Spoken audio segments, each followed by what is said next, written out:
अस्सलामु अलैकुम वरहमतुल्लाहि वबरकातुह। वेलकम करता हूँ आपको अपने यूट्यूब चैनल में मोहम्मद मेहरबान। आज हम सबक पढ़ेंगे एक लाइन क़ाफ से लेकर नून तक। पहले उसकी हम मशक करेंगे, उसके बाद फिर हम उसकी अदायगी आपको सिखाएंगे। चलें शुरू करते हैं। अऊज़ु बिल्लाहि मिनश शैतानिर रजीम।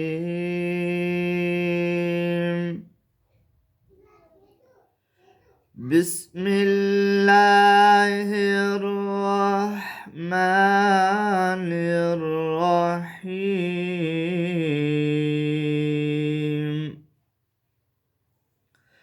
क़ाफ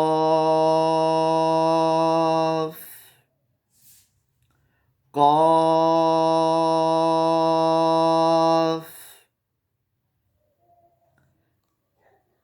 काफ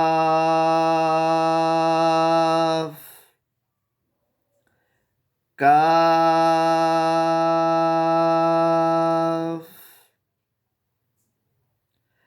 लाम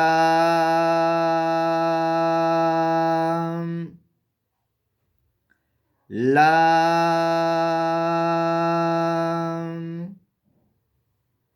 मीम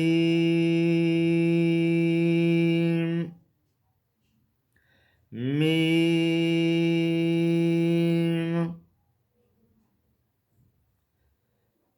नून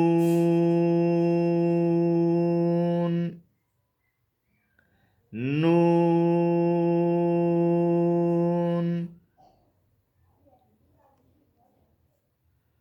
क़ाफ काफ।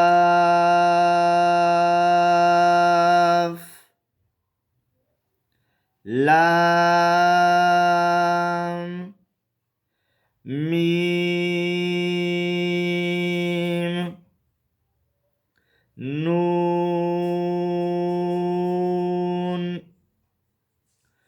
क़ाफ का मखरज है ज़ुबान की जड़ बिलमुकाबिल ऊपर का तालु कव्वे के साथ। कव्वे के साथ जब ऊपर के तालु को ज़ुबान की जड़ लगेगी, इससे क़ाफ अदा होता है। ये हरूफ मुस्तालिया में से है, यानी कि मोटे हरूफों में से है।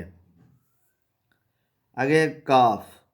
ज़रा उस क़ाफ के मखरज से हट कर पीछे की तरफ ज़ुबान की जड़ ऊपर के तालुओं की तरफ जब लगेगी, यानी कि कव्वे के साथ पीछे की तरफ, मुंह की तरफ, वो ज़ुबान की जड़ जब ऊपर के तालुओं को लगेगी, इससे काफ अदा होता है। ये काफ बरीक है। अगर लाम।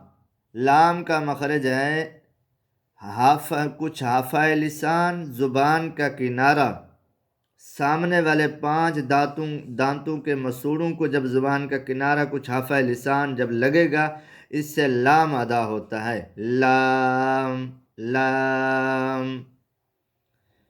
मीम। मीम का मखरज जब दोनों होंठ आपस में मिलते हैं, जब दोनों होंठों का आपस में मिलना, वो खुश्की वाला हिस्सा आपस में मिलना, यानी कि बहर की तरफ, बहर वाला हिस्सा जब आपस में मिलते हैं तो इससे मीम अदा होता है।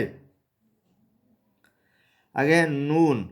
ज़ुबान का किनारा सामने वाले 5 दांतों के मसूड़ों को जब लगेगा तो इससे नून अदा होता है। लाम और नून का मखरज करीब करीब है। एक दफ़ा दोबारा पढ़ लें। क़ाफ काफ। लाम मीम नून। आज का सबक इतना ही काफ़ी है। कल मिलेंगे फिर।